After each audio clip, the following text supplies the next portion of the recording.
Okay, so for previous classes, we have been talking about connotations and figurative language. However, we haven't really gotten into tone, which is something we're going to be working on as a whole class. Um, I had you guys read the story Barbecue by Sandra Cisneros yesterday, and we also read it for homework, and we had the chance to get into groups today.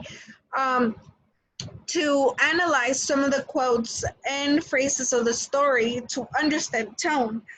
The objective for today is to analyze the wording in the short story Barbecue by Sandra Cisneros. Students will be able to identify the words through their figurative language as well as connotative.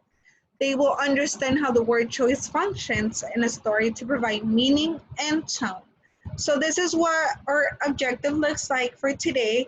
And my goal for today's class is for you guys to understand connotations, figurative language, and how it contributes to tone. We are going to review figurative language. Figurative language is when you use a word or a phrase that does not have its normal or everyday literal meaning.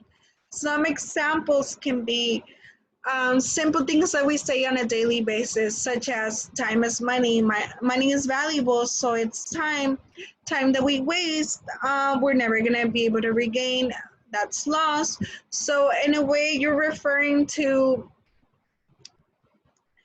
money, but you're using that reference to show the importance of your time, which is something that a lot of authors do through their writing, and a lot of things that you can possibly do in certain stories, essays that you do in the future. Another example is he has a heart of a stone. This reference is used because, as we know, stones are hard to break, and when we see that somebody doesn't show any reaction or emotions to things that we say, we often go and say, oh, he has a heart of a stone. Now, another one that it's often used, and I hear it all the time with you guys here in the classes, you're a couch potato. In reality, you're not really a potato because potatoes are not human. But you use a potato reference because potatoes are round and stiff. So this is what I mean. You're trying to say something else, but you're using different words. But you're trying to convey something. You're trying to send a message. Your statement has a purpose. Now we are going to review connotations. Connotations, an idea or feeling that a word invokes in addition to its literal or primary meaning. Words can completely change the context of a story or a sentence simply by the word choice. Examples can be you can refer to someone as thrifty in a positive way, or you can choose to call someone stingy. It all comes down to the point you're trying to get across or the purpose of your statement. Connotations can make a positive or a negative impact depending on the word choice. So connotations can be used through your stories that you choose to write, through your essays, but one thing is to understand the impact of the word. So, for example, if you're at home, you would want to call your brother like, "Oh, you're stingy." But if you're writing, then you want to use something that can go along more with your tone, which we're going to talk about tone. But you want to use words that are going to fit into your story, words that can essentially bring meaning to the whole story. You don't want to use certain words that are going to look a little bit unbalanced because that's the whole meaning of connotations, figurative language. In a way to use them, which is what we're going to learn today, ways to use them, ways to understand them in a story. Um, Words can cause emotions too. So as you're using words, sometimes you don't realize that you're making somebody feel a certain way. Love, you make them feel sad, you make them feel angry, you make them feel like. So there's so many feelings attached to words that sometimes we don't understand because we don't think about the bigger picture, which is something else we're going to be talking on right now when we start talking about Sandra Cisneros um, story, Barbecue. So for an example I wanted to use to kind of get you guys to understand a little bit more is the when you're writing a love story. So when you're writing a love story, you want to use words that are going to represent love, words that are going to express the way you want to make the audience feel, words that represent your whole idea of the story. So not just one sentence. You want to use words that are going to balance your whole tone of the story, how you want people to feel, how you want your audience to convey your story. I mean, how do you want to convey your story? Like, how do you want your audience to understand the story? Um, so it all comes down to tone. Tone in a written composition is an attitude of a writer toward a subject or an audience. Tone is generally conveyed through the choice of words or the viewpoint of a writer on a particular subject. The tone can be formal, informal, serious, comic, sarcastic, sad, cheerful, or it might be any other existing attitude. So another thing to think about is when you're writing something, you're sharing your own attitudes. Excuse me. You're sharing your own attitude towards certain things. If you're writing a persuasive essay, you want to show what stand you're taking, and you want to add that to your tone. You want the audience to understand what side are you on and what side are you not on. What side are you saying that it's not good, or what side are you saying that it's good? So you want to do all this by your use of words. Um, for example, if you're writing a letter to let's say to the president, then you want to write like, okay, you want to use words that are going to sound demanding, but are also going to sound formal so they can take you serious. So it all comes down to words and your word choice every day and the words you decide to use as you write or your understanding of words. Now, Barbecue by Sandra Cisneros. As I was walking around the class, I was able to hear some of you guys' opinions about certain things. We were working in groups, coming up with quotes, phrases, words that you think means the opposite of what it represents. So one of the quote that Jennifer pointed out to me and she wanted me to read as the whole class is this one by Sandra Cisneros.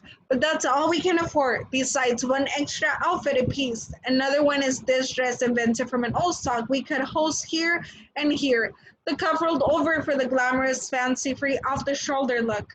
The word choice here reveals that an old sock can be converted to something glamorous. So you see how it went from a sock to automatically something really extravagant, something glamorous. So it was all impacted by the use of words. So fancy free refers to something that it's not emotional involved. Glamorous means something attractive, beauty. So how do we make a song look so glamorous? Well, it was done by Sandra Cisneros through the use of words. We can agree that a song can be dirty, it can be ugly, but not glamorous. But this is what I mean, how your choice of words matters so much in terms of tone, the way you want to tell the audience certain things, the message you want to send. So another quote that Jose pointed out to me that he thought the word choice was interesting was this one: lying on the street next to some toll bits and a platform shoes with heels all squashed with fluorescent green wicker wastebasket and aluminum foil and hubcaps. So this is an example of a negative connotation. Heels all squash. When we hear the word squash, we don't think of beauty. We don't think of anything positive. We think of the negative side. When we see, on the other hand, when we see fluorescent, we think of something bright, which in this story, it doesn't necessarily mean something bright. It means that it's appealing to the girls' eyes. To the two girls that are playing with Barbies, they go to the street, they see a toy. It's appealing to their eyes because it's a new toy, not because it's actually new, but because it's something new to them. So their desire for new Barbies, new toys is reflected through this quote. Tone. How do we determine the tone from the story? What words give us more information what the story is really about? So Janet mentioned this quote to me as I was walking around, and she also wanted me to share this with you guys. And she explained how this quote itself represents the whole idea of the whole story by Sandra Cisneros. And the quote says, "He's mine. Oh no, he's not. You stinky. Only Ken's invisible, right? Because we don't have money for a stability boy doll. When we both rather ask for a new Barbie outfit next Christmas, we have to make do with your mean-eyed Barbie and bubblehead Barbie, and her one outfit apiece, not including the sock dress." The tone is revealed through this quote because it's not directly telling you that these girls are poor, but it's sending you hints. It's sending you messages through the words. It's telling you these girls have to wait a whole year from Christmas to another Christmas to ask for a toy. They have to learn to be happy with what they have and get creative, which is something that Sandra Cisneros does throughout the whole story. She has these two characters that are playing with Barbies. And perhaps if you would have just read the story just for what it is, you wouldn't have understood what tone is, what she's really trying to tell you, what the whole implication of the story is, which is why it's so important to take a second, maybe read the story once, twice, 3 times to really understand what the story is telling you rather than just reading it for what it is. What we learned today, we learned that words can be used in a negative or positive way to illustrate the tone of a story. In Barbecue, we learned that even though the story is about two girls simply playing with Barbies, the author uses two characters to portray a bigger issue in our society. Children are often not aware of sorry, children are often not aware of poverty, and Sandra Cisneros did an amazing job at portraying through their innocence the way society views poverty. We often think like poverty is not affecting us, so why should we take the time to care about it? If it's only affecting the certain people, then those people should worry about it. Which Sandra Cisneros creates a balance between the innocence of two girls and the innocence of the world, and or perhaps the naiveness of the world of viewing poverty through a more external view. In the story, the girls are poor and they create better toys, but they're just young girls. They have no control what is happening around them.